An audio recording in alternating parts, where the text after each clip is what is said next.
Hi, my name is Alejandro Pérez Pérez, and this is the AI Coffee Podcast.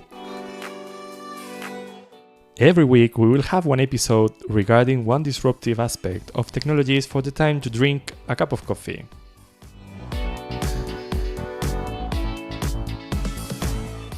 Today, we have Eva López Palacios, who is a friend of mine, and I'm really happy that she came to the podcast to explain us a couple of things regarding startups, regarding digitalization in the public sector. Just before we start, I will present her. She studied a bachelor degree in industrial and electric engineering in Carlos III University in Madrid. Then she did a master in professional development in Alcalá University, also in Madrid. Then she has experience regarding defense and space engineering for Airbus. And also she is leading the digitalization secretary for Socialist Party in Madrid. And just to give you context, because maybe people are listening us from other countries, the Socialist Party is the political party that is in charge of the government in Spain at this moment in 2022. And maybe you might know Pedro Sánchez, who is the president of Spain at this moment. He is part of the same party. So Eva is leading the digitalization team in Madrid. So Eva, correct me maybe if I said something incorrect. I have one question to start. So how do you live working as an engineer and also as a political representative at the same time? First of all, I want to say thank you for inviting me. It's absolutely a pleasure to explain some different things that we are working. For me, that is not easy because I'm also a council woman. So I have 3 works and only 1 salary. And I have only 24 hours per day. So I have to do a lot of things in quick time. And I need to support me all the work with a good team. So I need to work with friends and with people that want to work at the public part of the administration and also with the political party to work together to improve our society and our world. So it is really complicated. I finished my work at Airbus and I start my work at the political party and also with the council. So it's really complicated to do a lot of things in a few hours. I can imagine. So thank you very much for giving me a couple of minutes for doing this interview. I also wanted to ask you, what would you say to women to empower them to participate more in podcasts? Because I have started a couple of months ago this project of the AI Coffee podcast. And since I was started, I was talking to people around, so as you, for example, to come here to participate. And I realized that men usually say yes directly, but not women. I can't imagine why, but maybe can you say a couple of words regarding that? When we grew up, we didn't have women reference of science, of technology, and this digital world. So it's really important to know that there is a lot of people in our past, especially women, working for the digitalization. So it's necessary to know that and also to publish new people that are working in this part to know that for the next generations, to know that they also can do it and they also can improve our work based in the digital part. I totally agree with you, Eva, and I encourage all the women hearing this to participate because the more you are, the more you will be. So, yeah. I think that woman feels like imposter. We thought even more than men, especially women think that we are not able to do that, or we are not prepared to do that, or to work on this in this part. So we need to make an effort to the new generations to say that that is not real. We have to work together and we all are prepared to do that wherever we want it to do. Yeah, totally agree. So let's start with the questions regarding your work as a part of the digitalization team in the political party. So Why do you think digitalization and artificial intelligence are important for public administration? When COVID arrives, we discover a new world, that is the digital world. So we need the digital part to do a lot of public things like permissions, administration, notifications, a lot of things that we need to do it. And we know that it's really important to do it in a digital mode. So I know that all the administration are not modern, and we need to work really hard to make the administration digital. So during these months, new application had arrived in our lives. So citizen folder, that's Carpeta Ciudadana in Spanish, that we could know the expiration date of our official documents. We know all the property that we have. We know the penalties that we have open in the administration, and a lot of information that it is really important to know as a citizen. Another part, we could work with the access and the digital signature and all this process that we really need to improve our life and not to do a lot of queue at the administrations and to have quick official process. Yes, that's true that optimization of time and efforts is one of the key points. Digitalization, of course. But I must confess that when you were talking, I was thinking, what about, for example, old people? Or what about people with low digital skills? Are they not the same type of citizens? For me, all the digitalization is not only work for the future. We have to work for the present. So we need to support our elderly people to feel comfortable into the digital world that we have. So it is necessary to change some different things to support them. So it is necessary to give them the possibility to know how to use these applications, and also to do the possibility that people who work with them to do all the administration process and all the papers, official papers into the administration. So what you mentioned about elder people seems for me really important, because I think that digitalization is going faster than people learning new skills. So I feel that this is a problem that we are going to have for the next years, as more and more processes, as you mentioned, are going to digital. And even as you mentioned, this digitalization is working hard regarding the optimization of time and efforts, but not the manual and classical way of doing. So do you think that we are having such two velocities in terms of the digitalization? We have to think about every person in our society, because there is different digital gaps in different generations. So we are thinking about elderly people, and we are thinking about the use of young people, because we need to talk about that in other podcasts. But what happened with these midterm generations? That they know a lot of things about their works, but the world is changing, and they need to change this work into the digital work. So they need to improve them with the digital education to translate the work into the digital work.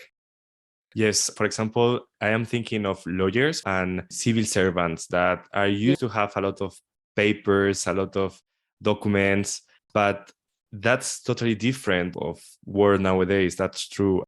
Also, when I'm thinking about public administration, and there are many people talking about digitalization in public administrations, but the majority of people, I guess, that think that the velocity of public administration is not good enough.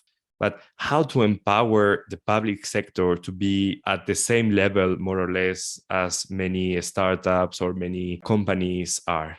It is really complicated, but we are thinking that we are working in a good way, because we approve the startups legislation, We create the Secretary of Digital Infrastructure, and also we are working to create the 5G infrastructure to have the Spain digital in a few years. I think that is a really good work, and we are in a good way. And Madrid is almost all of 5G. And we are working of different process, like we are creating the hubs to attract digital companies to come here. We are working in different parts, like metadata centers and something like this. So we are improving that, but we have different velocity into the administration part. So I don't know exactly what is the reason, but I think that it is not easy to change the mind for the public servant and also for the citizens, because we need to change our mind to a digital mind. We need for that a lot of education about that, and that is not easy. And also we have to create new applications, to create new websites that support all this information with enough security to create a really safe world into the internet. So for this reason, I think that we need to create a public part of this development part, and also why not to support them with private startup and private companies to support our public work to create a new digital world into the administrations. You mentioned the startups law, which is a really important step to enlarge the startup community in Spain and to improve them and giving them more utilities to go forward and beyond. So can you maybe explain a little bit what's important in that law? Yes, of course. I think that this is the first step for a lot of other steps. When we talk with the different startups, one of the worst part is the bureaucratic part of the creation of the startups. For this law, it eliminates the bureaucratic part with less steps, digital process, and no notary and logistic cost. So it's really easy to create a new startup right now with the new law, to create the new startup to improve different parts of our society. But we have to know that the startups is all the company that has less than 24 months. Also, we have to know that almost half of the startups ends in the first 4 years of life. And we need to think that it's not a failure. We have to know that it's the beginning of something different, something new, that is innovation, and we have to test and error with different things. So for us, that is not a failure. That is a good way to improve our world. So that is not a failure if the startups has not more than 4 years. I just want to recap what you said about failure because it's an important thing, because usually I think it should be really frustrating to try something, to innovate, to do a lot of efforts, and then maybe it doesn't work that way, or maybe that's not the correct moment for doing that. And we need to try, we need to test, we need to fail sometimes just to have succeed in the future. That's really important for innovation, of course. Yeah. We live in a world that we need everything at the moment, and we need answer in this moment, and we need to create things at the same moment that we are thinking. And that is not real. I mean, there is a lot of failures before to have a successful thing. So for the startups and the digital world is the same. That is a new world, or well, new. I mean, that is not all new, but this is a new world for a lot of people, that we have to create some things that is not going to be good to create a really good one. And only 1 of 10 startups became in a successful app. or successful startup. So we need to think that we are improving this digital work and we have to work really hard and not always with a good result to create new things. Yes, and that's true that maybe this one that has success is maybe Instagram or WhatsApp. I mean, if it works, it really works. And you mentioned Yes. also the velocity and the instantaneous part. And that's true that sometimes we have this thing of creating something and not be patient enough to wait. And yeah, and it should be hard. And also, what do you think that's the future for public administration regarding digital transformation? Future has a lot of meanings. I mean, I'm thinking in a close future right now, and I'm thinking how can I improve the citizens' life into the few close years. So we are working with the elderly people that they really wanted to live at home. So we are trying to automatize their homes to make their life better. And I explain that. We are working on assistant robots or teleservice, not only for nurse or doctors, if the elderly people cannot go into the hospital or to the medical center. I'm thinking also with the unwanted loneliness for working to the social workers, call them and talk to them during a while and to know if they are okay or not, and to feel that it's someone that is taking care about them. We are thinking also about the medical prescription, and with these calls, we can know if the elderly people has take the pills or not, and if they are okay or not. Also in my mind that I know that is not possible in the close future, to create assistant robots for them and to know the health problems, to know if the people fell off, the robots know that it's on the floor or something like this. So we need to create a digital environment to support the elderly people. We are working also into the education part to create the different applications, electronic books, digital clouds, to share different ways to improve the education. We are working on the transportation about some different apps to know the time schedule of the transport or to fill in the transport card. We are working for the citizen folders. There is a lot of topics that we are trying to improve into the close years to improve our life in a digital mode. Yes, it is very important, as you mentioned, to keep human in the center of everything. So, yeah, having this perception of human design for public administration and digitalization is a key fact to provide the citizens what they really need in the correct way.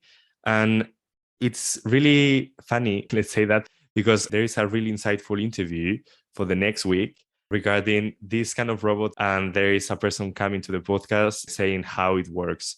I know that the robots exist, but I'm not sure if the public part could support them. I think that we are not prepared economic and in the mind part to do it. I mean, yes, that's true.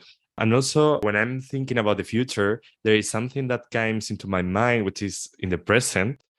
You might maybe have heard about that. And I don't know if you know that there is a political party in Denmark created by an artificial intelligence.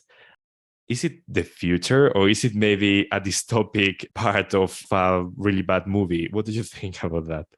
I hope that is not the future, and I will explain that.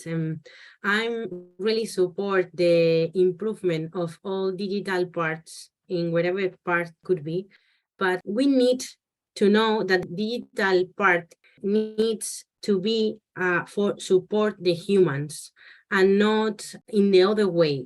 Create some things like political party with the artificial intelligence could be that they are learning for some practice that it's not good. I mean, fake news and a lot of things in our days of the digital part. Exactly. And also the lack of transparency of some artificial intelligence algorithms is something really to be aware of. Like, for example, in a political party, transparency and democratic decisions are the key of it. So I don't understand, for example, creating a political party or a political manifesto by ChatGPT or something like that. I couldn't even imagine, but apparently it's something that it's already existing in a country in European Union as Denmark, and they got some representatives. So yeah, it's maybe something that in the future needs to be talk about that. So just to conclude, maybe I don't know if you have something to add or something that you wanted to say about the digital transformation or something important. We need a different level of education with different level of skills.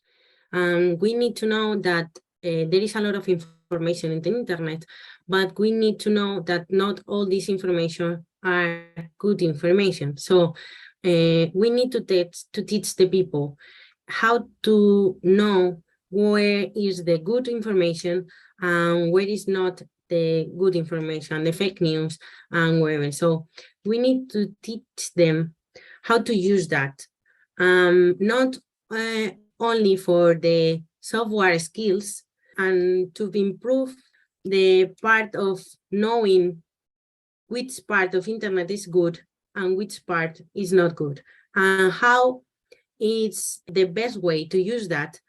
Yeah, totally agree. And also, Eva, how may the audience contact you if they want to? I have a LinkedIn account and profile, and also have my personal email, and also with the political party. I will put all of the links as part of the notes of the episode, so you don't need to worry about that. And also, Eva, just to finish, I am asking all people coming to the podcast, how do you like coffee? As you know, coffee is one of the key words of the name of the podcast. So how do you like coffee? Depends of the day and depends of the time schedule. I mean, I wanted a cappuccino for breakfast on weekends. I want to espresso after lunch, and I want a coffee with milk, simple one, in the morning only for wake up. Really nice. What's important is that you like coffee. Because, you know, Yes, I actually, really like it. one person told me that if you don't like coffee, you are not good enough to come to the podcast. It's like one of the main reasons that people come. Yeah. Okay. So thank you very much, Eva. Thank you.